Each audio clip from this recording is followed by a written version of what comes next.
Alright guys, how's it going? Welcome back. Well, today we're going to collect something quite interesting. I've never actually bought one of these cars before, so that in itself is quite rare. It's a 2016 Kia Optima Estate that I've bought for just £4,250. Now, like I say, I've never actually bought one of these cars before, which is quite unusual. A lot of the stock that I choose to buy does tend to be a bit repetitive. You know, it's always Skoda Superbs, Kia Sportages, Ford Fiestas, that sort of thing. But yeah, never a Kia Optima. It's just one of those cars that's always eluded me. Until today. I've just bought this from a car trader friend of mine, and it's literally just come in at a local main dealer. The previous owner bought a brand new car and then traded this one in. I'm quite excited, to be honest, because like I say, I've never had one, and they're a really good looking car. This particular model is a GT Line S, so it really does look the part. This is probably the sportiest looking model you can buy. It's a diesel, so I imagine it's the 1.7 litre CRD, which is quite reliable. Occasionally it can throw a timing chain, but hopefully not on this one. And it's an automatic, which I think is a DCT. I think it's a twin clutch gearbox, so hopefully that's been serviced. If it hasn't, I'm going to have to get it done. I've been told that it's got full Kia service history, which is music to my ears. It just means that somebody, hopefully, has maintained this car well. I'm hoping that this car just needs a simple service, MOT and valet, and it doesn't need anything too costly. That way there should still be some profit in it for me. I had a quick look on Auto Trader, and these are quite rare. So the retail price is somewhere between £6,000, £7,000, £8,000.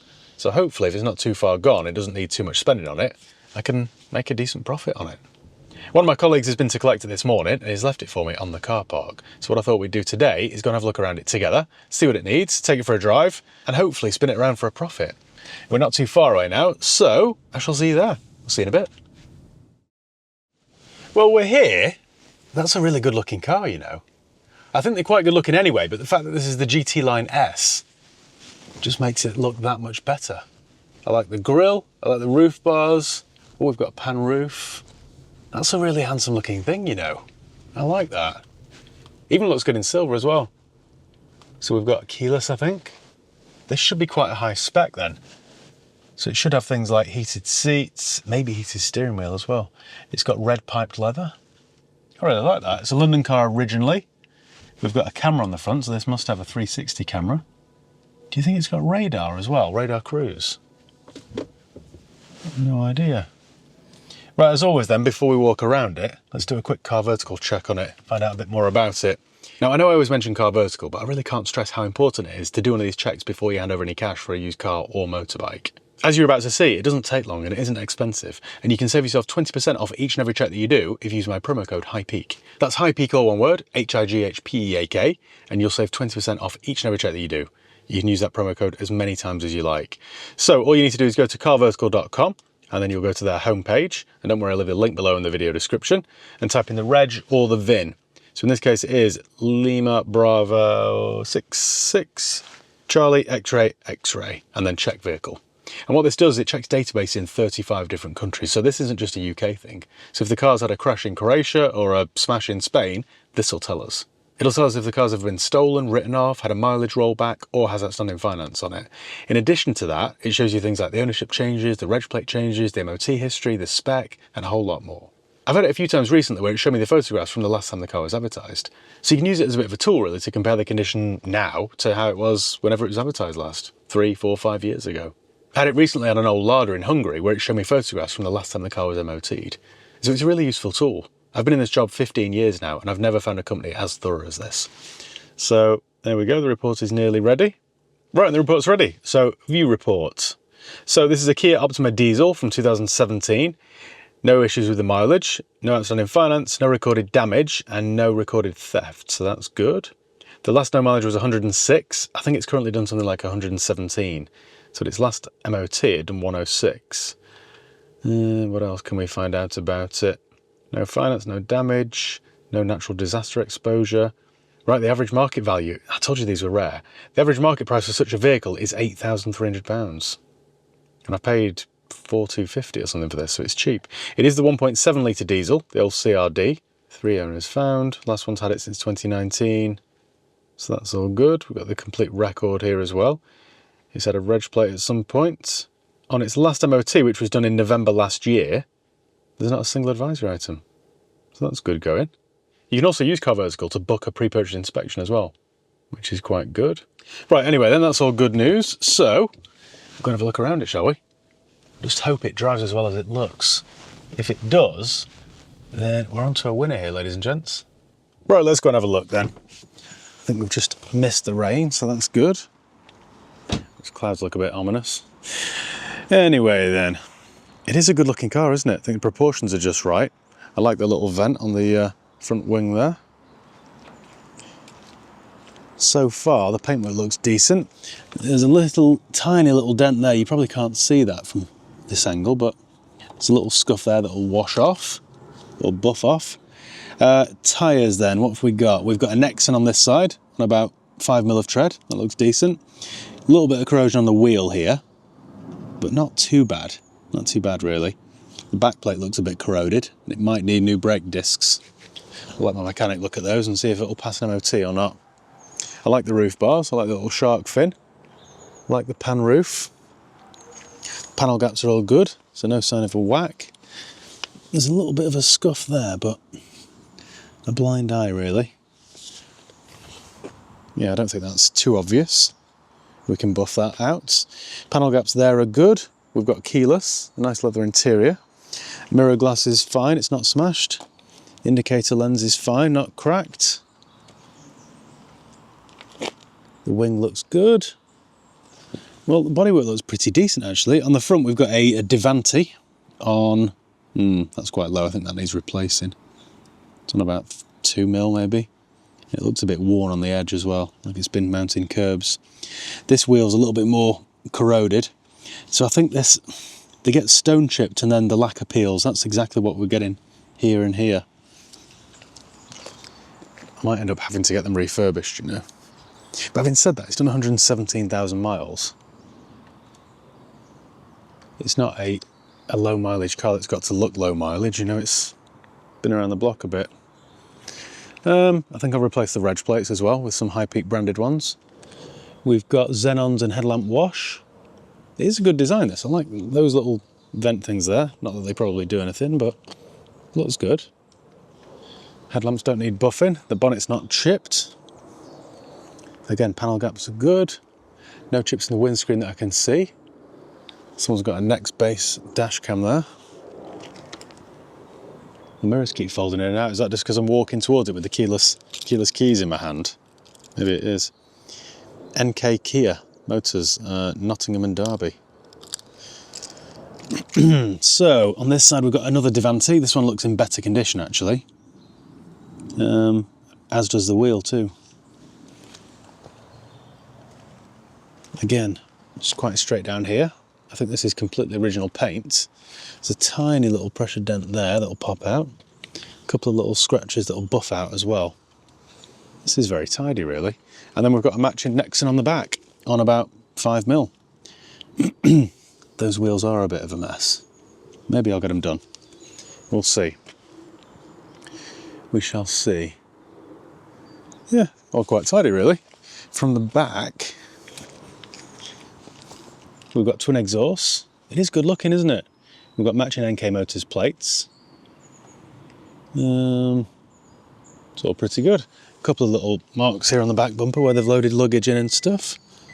Why is it beeping at me? Why has that just opened? No idea why that just opened. Anyway, we've got a power tailgate.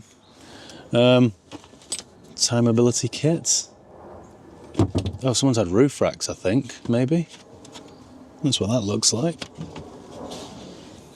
It's all quite clean. Smells nice. Parcel shelf's intact. Let's just try this again then. Why did that open? Does it go one of those things where you waft your foot under it like a Ford? Right, it's closed. If we do this then. No. What did I do before? I was only pointing out the marks on the bumper and it opened, didn't it? How strange. How weird's that? Try unlocking the car then. How bizarre. Anyone that walks past this car park and sees me dancing behind the car, it's going to be laughing to themselves. How strange is that? Anyway, it's got a power tailgate. Unless I lent on the button, maybe. I don't think I did. Keys are in good condition, that's good. Can you close it with that as well? Yeah, you can. Right, well, so far I'm quite impressed. For 4,250, I think I've got a decent car. Seats are in decent condition, a little bit of wear there on the bolster, but you'd expect that. I don't like to see this, though. There's a piece of paper there, which usually means it's been to a mechanic's or something. We've got a hanger here as well, one of those rearview mirror hanger things that snaps off. Oh, it's got Harman Kardon. Folding mirrors, memory seats, 4 electric windows. In the back we've got rubber mats, that's good. Isofix points. Leather seats that look brand new. Cup holders. Some reg plates there. Ah, that's the guy's private plate. Oh, look at this, we've even got heated seats in the back. So we've got heated seats and, watch this, a blind. This is a proper spec, isn't it? Proper spec. Loads of legroom, pan roof. This is a very decent car. This folds down there for your skis. I'm quite impressed. Imagine this when it was new.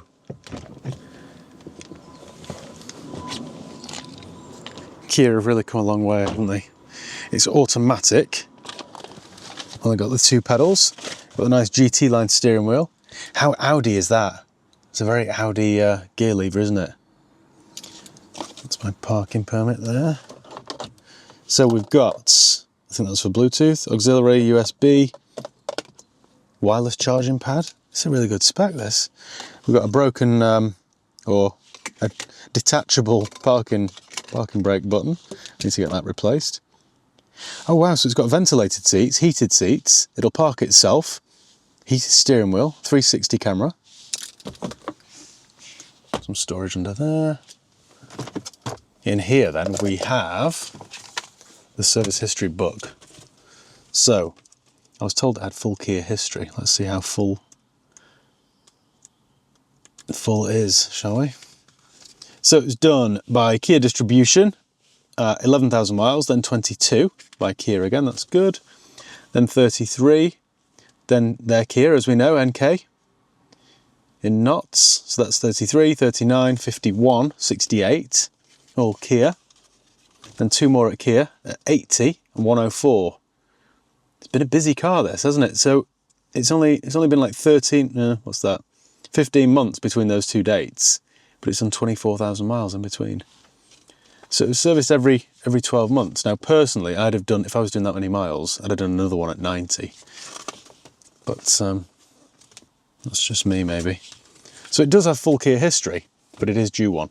So we'll get that done. Pop that back in there. Fuse and OBD. That's where all OBDs should be. Not under there where you've got to scramble around. Power tailgate button. Oh, lane keep assist as well. It has done 116,000 miles. There's no wear on anything though, it's all in very good condition. I was hoping they would find a pair of pit vipers, but nope. This is all quite nice. It even feels nice. We've got a nice soft fabric headliner. Very good. Let's have a look under here then. The sun's coming out now as well, beautiful. We've got struts there to open the bonnet, that's good. Or to keep the bonnet open, should I say. Now this 1.7 litre turbo diesel engine is usually quite reliable, but occasionally it can throw a timing chain. I had to replace one recently on a Hyundai Tucson that uses the same engine. I've had the odd one on a Kia Sportage, but then I've bought dozens and dozens of these cars over the years, and they're generally all right. It's not too rusty under here either. I'm just checking for signs of oil leaks or coolant leaks or anything, or signs of accident damage, and I can't see any at all. It's all pretty good, really. Needs a clean, but it's quite honest. Let's fire up then, shall we? The big thing, I guess, would be this gearbox. Because it's a DCT, I think I'd have rather I'd have had the gearbox serviced really at 40k and then 80k and then another one at 120. There's no saying here whether they've done one or not. No mention of it. Yeah, no mention of the gearbox service there. We do have all the books and stuff there. I was just looking to see if there were any more receipts or anything, but no. Right, where's my power button? There we go.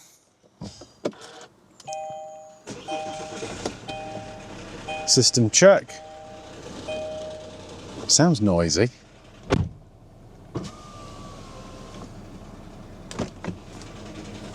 That doesn't sound great actually, does it? That sounds alright, but at low revs there's a bit of a rattle there.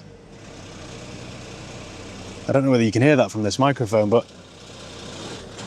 it sounds a bit exhausty actually. Like something's loose. That's what that sounds like. Because when you rev it to sort of 1500 gently, the noise goes away. When I take my foot off, I get that horrible rattling noise. Something I think is just fouling on something else. That's what it sounds like. We'll get that checked out anyway. I think that will be my first thing to do. Just before we spend a penny on this car, just make sure that's not anything sinister. Make sure it's not its chain or something. Got no warning lights on though, so that's all good. If we try the aircon, set that to low. Oh, straight away that's ice cold. That's a good sign. What have we got here then? Radio, what were they listening to? This is from Selected Grocery. Heart Northwest. Media, we've got Bluetooth. Oh, Apple CarPlay as well. This is a good car, you know. It's all the car you'd ever need, really. Has it got a reverse camera? Reverse camera and a 360 camera, although the camera lens in that wing mirror has gone a bit cloudy. It's got a bit of a cataract going on. If we click view down here, there we go. Shows us a 360 camera. But yeah, that camera lens there on that mirror, they're just underneath. I don't know whether you can see that or not, but it's obviously got a bit of condensation in it or something. I also need to fix this. We'll get a new, that snaps out clean off actually. Need to get a new handbrake button. That shouldn't be too bad. Get my heated seat on. Right, I think then, ladies and gents, we should take this for a drive, shouldn't we? See how it performs. Really don't like that rattle. Anyway, right. Let's get this on the road. See how this gearbox is. We've got an auto dimming rear view mirror, that's good. Now with 116 on the clock, I would expect this to feel a little bit loose and sloppy. Let's see how it is. I don't know if I dare touch the sunroof, to be honest, because that's quite a common issue on the Kia Sportage and Sorento. They always jam up because people don't lubricate them and then you can't close them. I think for now we'll just open the blind. I think I'll lubricate that so we're all good. Feels quite nice. Apart from that rattle. Feels quite quick. You know what, for a 1.7 litre diesel, it does feel quite sporty, this. Seats are nice and comfortable, nice and supportive. And my brakes. Brakes are good. Gearbox is changing as it should. Steering feels nice. So this, I think, then will park itself as well. We've got auto lights, I'll put those on. Brakes are a little bit grindy actually, but it could be those rear discs. I think we'll get this to my mechanics, get them to see what that noise is, that rattle. Hopefully it's something or nothing, hopefully it's a loose heat shield or exhaust clamp or something. If that's all right, then we'll service it, MOT it. I think it might need 2 front tyres, maybe rear discs. Grease the sunroof, and then hey presto, we've got a decent car with a decent retail margin. I think I'll service this gearbox as well. It's done 116, I don't know whether it's ever had one. And I don't trust a DCT, ever. My heated seat works. Put this heated steering wheel on as well, shall we? Where do we? Oh, there we go. Perfect. I don't know about you, but I like having the air conditioning on and my heated seat on and heated steering wheel on. Just feels nice. But that might just be me being weird. Well, it drives nicely, it handles nicely. Goes over the bumps well, it's not crashing or banging. Crash, bang, wallop. We've got a quarter of a tank of diesel in it. This is doing its job properly. I'll let you out then. In your SRK. I don't like that rattle. I'm not a fan of the DCT. I don't like that noise, I really don't. I'm hoping though, like I say, it's just something loose. We've got Harman Kardon, how does that sound? Sounds good. Don't want a copyright strike, sorry. Could do the gap in the traffic so we can floor it a little bit and see if there's any smoke out the back. Well, the way this has been maintained suggests it's had quite a good life. Everything feels nice, everything works. Hitting the turbo, kicking in and out, you can feel it kicking in and out as well, which is good. Right, we'll leave a bit of a gap between me and the SLK, and then we shall drop down into third. There's no smoke at all out the back. That flies, actually. You know what? The 1.7 engine that goes in the Kia Sportages and stuff never feels particularly quick, but in this, it feels like it wants to go all the time. It's weird. Unless it's mapped differently or something, I'm not sure. I've got what sounds like a sticking caliper or something as well, maybe. Or a back plate. You know, like when you can hear a ch, ch, ch, ch. Or am I going crazy? Oh, we've got paddles too. Change manually then, shall we? Knock it down to third. This is quite a nice thing, really. What are we going to spend on this then? I daren't say this in case I get it massively wrong. If that rattle turns out to be a timing chain, then we're done for, really. My budget then has gone completely out the window. Hopefully, though, if that rattle's nothing sinister, we turn this off because it's freezing, then we should have some profit. Now, it owes me 4,250 currently. Let's give ourselves a budget of 750. If I can get this prepared for 5 grand, then it's definitely worth 7, I think. So there's a couple of grand profit. Let's do that. Give myself quite a healthy budget of 750 for a couple of tyres, discs maybe, service MOT, and then we'll take it from there. In terms of valet, it does need a valet, but it's not terrible. It's quite a clean car, really. Everything feels nice. So I think we'll do that, guys. Leave this with me while I take it down to my mechanics, and I'll have an update for you very soon. How soon depends how quickly I can get out of this junction. There we go. That gearbox is all right, actually. Like any sort of DCT, it changes really quickly. That's not too bad. Right, anyway, leave this with me. I'll get it to my mechanics, and I'll have a nice Kia Optima estate for you, hopefully, very soon. I'll see you in a bit. And I've got an update for you regarding my cheap Kia Optima estate. It's now sold. It's sold for 7,495, which gives me a gross profit margin of 3,250. But before I go spending the profits on some Caribbean cruise, it wasn't exactly plain sailing. After we last spoke, I took the car down to my mechanic for a service, MOT, and I asked them to sort out that little annoying rattle. I thought it was going to be something simple and cheap and easy, like a loose heat shield or an exhaust bracket. It wasn't. I should have known, shouldn't I? I've done this job for far too long.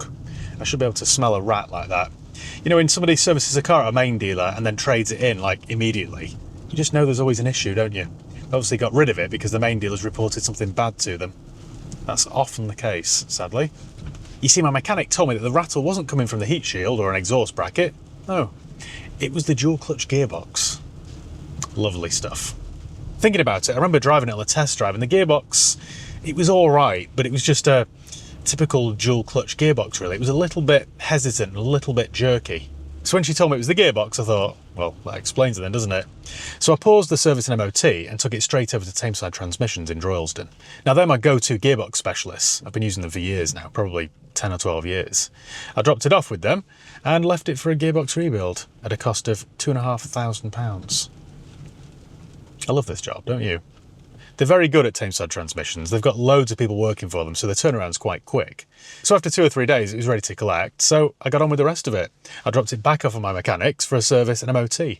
From there, all it needed was a good detailed valet, so I took it to Tameside Detailing for that, and a couple of days later, it was ready. Whilst the car was having all this work, I decided to advertise it without any photographs. I thought, I know it's a really desirable car, and I know at that kind of price, well, it was an awful lot of car for the money. So I just thought I'd test the waters and see what kind of response I got. And I had about 3 inquiries straight away. One of them in particular was very keen, so I explained all the work it had had, including the gearbox rebuild, and that filled him with confidence. As it should, to be fair, because the car had done 117,000 miles. So I know personally, if I were looking for a car and it had done like 120,000 miles, and somebody told me it just had a gearbox rebuild, I'd be thinking, well, that's one less thing for me to have to do. When the car was finally done, I got it back to work, took some photographs of it, and sent them over to him, because at that point he hadn't actually seen the car. All he'd actually got was a detailed description of it. So at that point, once he'd received the photographs, he sent over a deposit. I think he sent £500 or something. And then a week later, he came and collected it and paid the balance. So what I normally do now at this part of the video is go to my favourite little lay-by and talk you through my costs. But on this occasion, I'm not going to. I'm not going to dwell for too long on the negatives, because in this job, well, you win some, you lose some. And on this occasion, I think I'll have lost a couple of £100, I suppose. It isn't the end of the world, but it's also not great business. If you remember, I paid £4,250 for the car. The gearbox rebuild cost me £2,500, so that is £6,750. What else? The service, MOT and valet were another £350, £400. So that, on the face of it, leaves me a profit of about £300. But it's not as easy as that, because I've got a VAT margin to pay. Now here in the UK, we pay VAT on the gross profit margin. So the gross profit margin was £3,250, so I've got to give the government 20% of that. And with that, I can wave goodbye to my final drop of profit. But like I say, sometimes that is just the way it goes. I'm hoping on the next one I'll have a little bit more luck behind me, and I'll make some profit. So that's about it. Anyway, I just thought I'd give you an update, because although it wasn't great news, I do like to keep these videos honest. I'm not just going to show you all the ones where I win and make it look like that's the way it goes every single deal, because it really isn't. That's what I always like to do with these videos, give you a bit of a true reflection of what it's really like in the motor trade. So that is about it. Yeah, there's nothing else to tell you really. So thank you once again for watching. Make sure you give the video a thumbs up if you enjoyed it. Make sure you subscribe if you haven't done already. You can follow me on Facebook, Instagram, Twitter and TikTok. I'll leave the links below. And yeah, I'll see you next time. Cheers guys. Adios.